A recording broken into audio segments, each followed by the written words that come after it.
Hello everybody, my name is Carlos Loza and this is the PowerPoint presentation for the final project for the image processing and computer vision class at the University of Florida for the period of fall 2012. My topic is hand gesture recognition by skeletonization and histogram-oriented gradients, a comparative approach. So let's start with a brief introduction. We have the digital image processing and computer vision methods can be used in applications that require image recognition. One of these applications is biomedical, where we have, for example, gait and gesture recognition. And my main focus will be on hand gesture recognition, where my main goal will be to create a software prototype for sign language recognition and some sort of translation, like to create this bridge between sign language and written language. My specific goal will be to develop a comparison between two recognition algorithms that we're going to talk about later on. Let's start with the basics. With the hand gesture classification, we have static signs and dynamic signs. For the static signs, there is no arm or forearm movement, so the sign is pretty much fully characterized by the hand posture and the positions of the fingers. So we can think of it as taking a snapshot of our hand sign, hence the name, because it's just one picture, so it's a static sign. And for dynamic signs, we have arm, forearm, hand and finger movement. Therefore, it is fully characterized by a sequence of movements, which we can think of it as a video, because we need to see the progression of how the hand moves. So we're going to talk about these two types of signs later on too. Now we have the algorithm here, which is represented by block diagrams. In the first part, the training part, we have the input, which is a picture, then we have a segmentation stage, and two different approaches. One is called the skeletons, and the other one is called histogram-oriented gradients, or HOG. We're going to talk about these two algorithms later on, and then the output will be a template or a sequence, and a value or a vector. And for recognition, we have pretty much the same thing, but before the output, we're going to have to perform some sort of recognition algorithm, which will be a 2D correlation or minimum distance. So this is an example of the initial image that we're going to work on, and we're going to start with segmentation, which is based on color, pretty much because a bare hand is not suitable for this type of color segmentation, because this algorithm of color segmentation works better in high contrast environments. So my approach has been to use gloves with high contrast with respect to the background. A really common background is white, therefore we're going to choose black gloves. An advantage of this method is that a binary image will be obtained at the output. It is also helpful to wear a shirt with the same background color, which is white. And then we're going to see that it is also necessary to take a sample from the glove color in order to build what we're going to call a matching cube. So this matching cube, the size of it will depend directly on a factor that multiplies the standard deviation for each dimension. For RGB, red, green, blue, which are the main orthogonal components for every color. If this factor f is too small, the whole glove will not be segmented, but if it is too large, the segmentation will isolate not only the glove, but other objects as well. So this is an example of the matching cube, and here we have two pixels. The white pixel over there is outside the cube, therefore it will be taken as background, and the other pixel, the black one over there, it falls inside the cube, therefore it will be taken as part of the hand. And there we can see that the sides will also depend on this factor that we're going to talk about, and the middle points of each side is the mean for red, green and blue. There we have experimental values for f. So in the first image, in the A image, we have that the factor was 1.25, so the cube was very small, and then we kept increasing the size of the cube. So for B, it was equal to 2.5, for C, equal to 5, for E, equal to 10, and for D, equal to 20. So we found that a suitable value is actually the one for the letter E, which is 10. Now, the isolation of region of interest. We saw, as we see here in the letter E, that the glove is not the only component that was segmented, but also some other components that have the same intensity as the gloves. for example, facial hair or the hair of the person.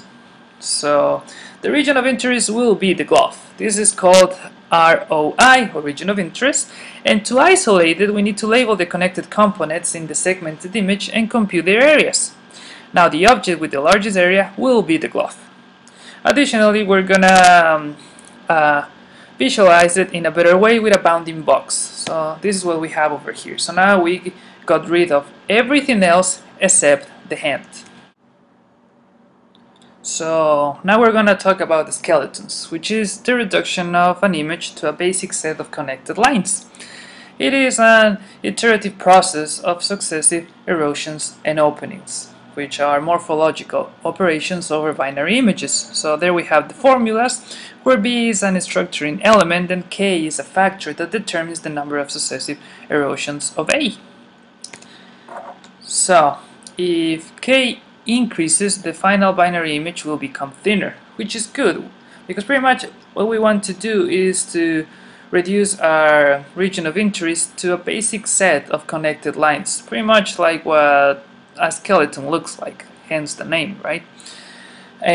So also we need to determine the optimal value of K in terms of performance and computations, because we could choose a really high value of K, but that would be really bad in computational wise. So my approach has been to downsample the image from the very beginning in order to reduce the number of computations. The optimal value for resizing the image was found to be a quarter of the original one.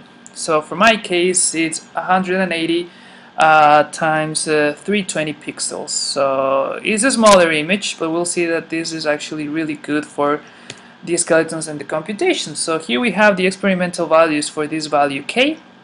For the first one we have just one iteration. For the second one, for B, we have 5. For C, we have 10. For D, we have 20. And for E, we have infinite. And this infinite, of course, is just ideally because it's the last iteration before the whole skeleton disappears. So the optimal value was set to 19.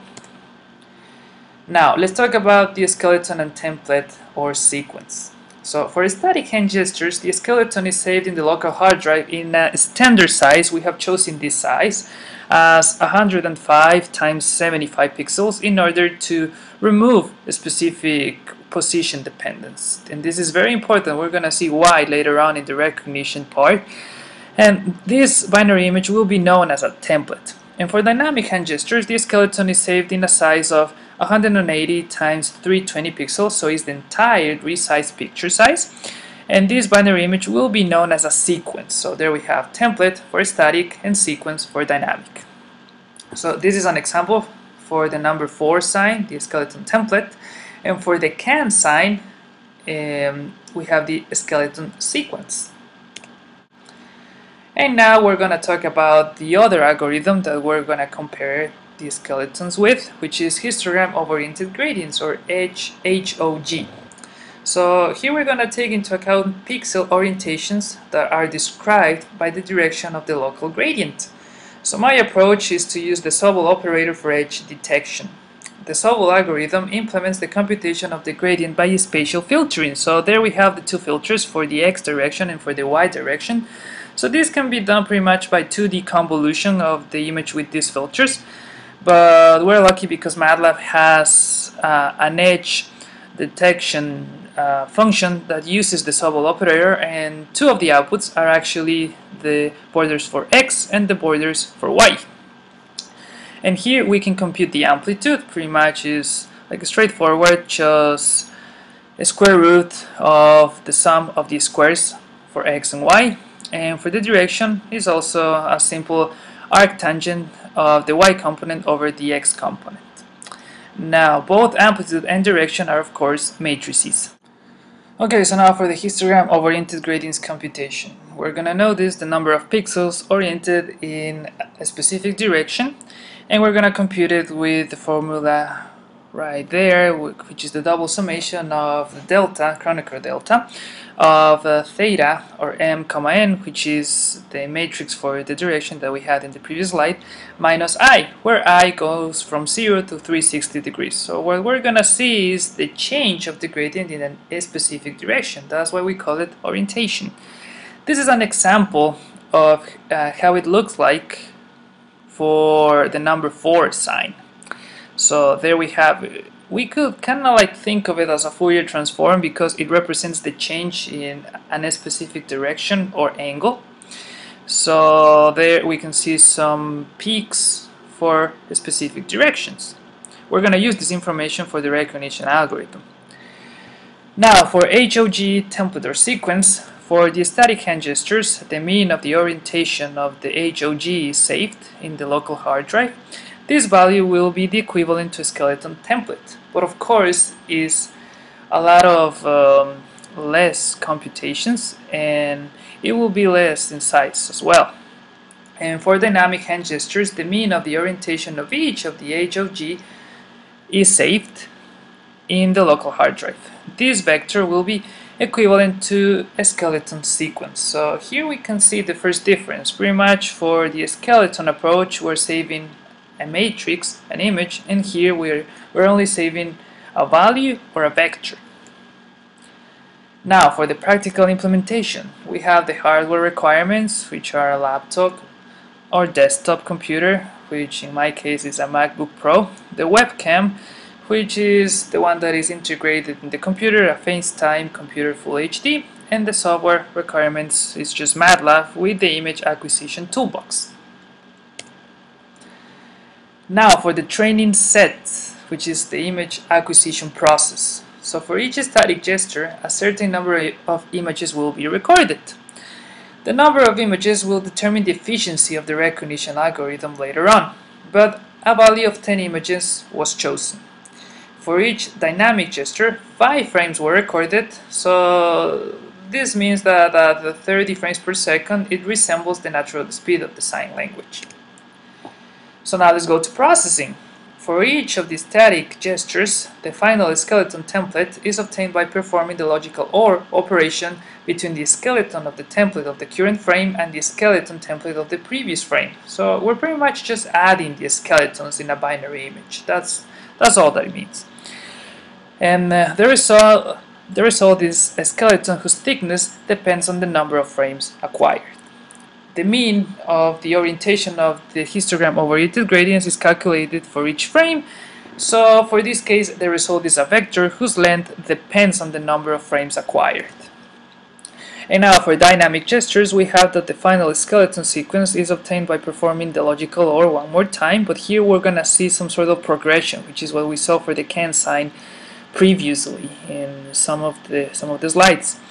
So for this one, the result is an image that reflects the movement of the hand throughout time, so it's just 5 skeletons, and the mean of the orientation of the HOG is calculated for each frame for the case of histograms, and the result is a vector of length 5. So there we have the differences, right? For static with skeletons and HOG, and for dynamic with skeletons and HOG as well. So my training set will be for static hand gestures, just the signs for the numbers 1, 2, 3, 4, 5 and the fist sign. And for dynamic we have a simple phrase, so it's "can I play please?" So with this we're gonna perform the recognition and then evaluate the performance. So now we're gonna talk about real-time classifiers. After segmenting the region of interest from the capture real-time video, 2 types of classifiers are used for static and dynamic gestures. For histograms, we have a simple minimum distance classifier. This means that the mean from the training set that is closest to the real-time mean is chosen. So this is really straightforward. It's pretty much just looking at some points in the space, and the one that is closest to the one that we just acquired, that one will be chosen. And for skeletons, we have a 2D correlation that is performed between the real-time template or sequence and all the training templates or sequence stored. And we're going to choose the one with the highest 2D correlation. So here we can see another difference. For skeletons, it will have more computations.